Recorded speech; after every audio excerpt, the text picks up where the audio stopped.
Hello, it's Victoria Pendragon again. A couple of videos back, I talked about wanting perhaps to talk at some point about fortune telling, and I'm going to do that today.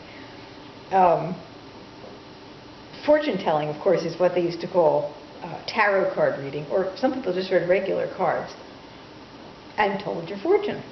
Or you would go to a fortune teller and she would use a crystal ball or read your palm. Well, when I first started doing tarot, which was by now about 50 years ago, maybe more, I did fortune telling. And because that's what I knew. That's what I knew to do. And it's what people did. Later, let's go say 20 years ago, 25 years ago, when I began to learn about energy and manifestation and co-creation and all those sorts of things, I began to see what was really going on with the fortune telling. And I didn't like it. Metaphorically speaking, it is as if you had in your head a deck of cards that was sitting there. And you go to a fortune teller. And what the fortune teller does, and really, if we were all open to this, we would all know how to do this, because it's available to do. The fortune teller, in a sense, pulls the top 4, 5, or 6, or 10 cards off your deck up here and tells you your future, because the fortune teller has access to what's going on in your mind. And the problem is that in recognizing those 6 or 10 things, what the fortune teller does is add weight to them. So suddenly it's not just your future, it's your future with a little push from somebody else in there. You've, in a sense, artificially enhanced that possible future. Now, sometimes that can work to your advantage, because sometimes when a fortune teller would do that, you would think, oh, I really don't want that. And maybe,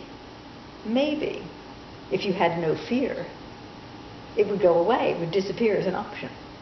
On the other hand, since most people are loaded with fear, things most likely will come true, because there it is.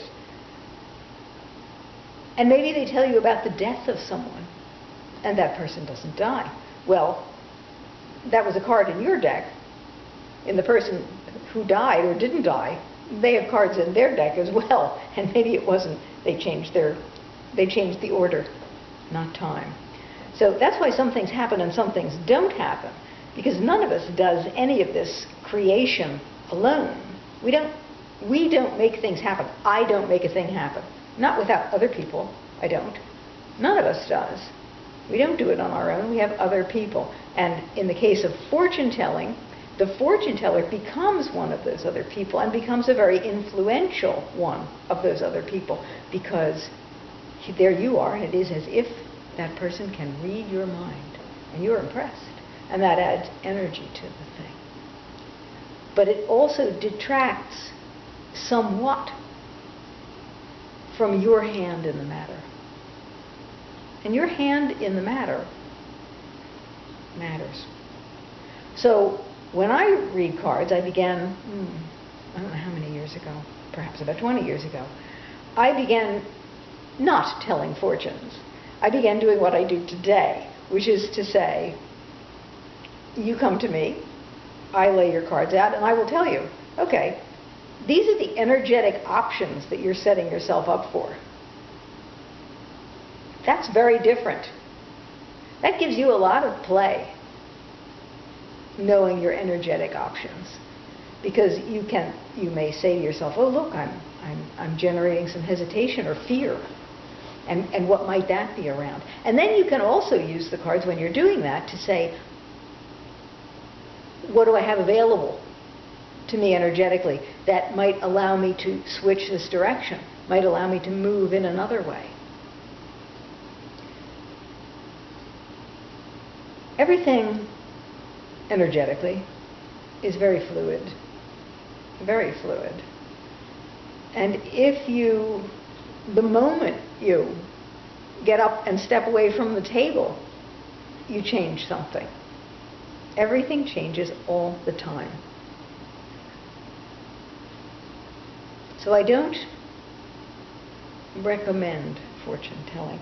I'm never particularly fond of psychic readings for the very same reason. Now, I know that sometimes there are people who approach those in much the same manner as I now approach card reading, which is to say, this is what you're creating in your head. It's really a very respectful way to treat people, to recognize what's going on in their head and to let them know that that's their responsibility, what's going on in their head, what's going on in their energy field. That's a responsible way to approach things because it allows the person to be responsible for what they are doing. And responsibility is kind of key. We have no control over anything except perhaps how we use our minds. And to the degree that we are mentally sane and functional, we do have some control over how we use our minds. A person who can help you to use your mind is ever so much more useful to you than a person who just rummages around in there and says, oh, look what I found. I found this, I found that, I found this thing. Oh, great, now what? My recommendation is that when looking for a psychic or a reader or someone like that, find someone who will assist you in determining what's on your mind. Not what's going to happen. There's a big difference. It's a critical difference. And the more we all take responsibility for our own behavior, the better place this world will be. I'm glad you're in my world. Thank you for watching. And we'll have more later. Bye. Well done, Millard.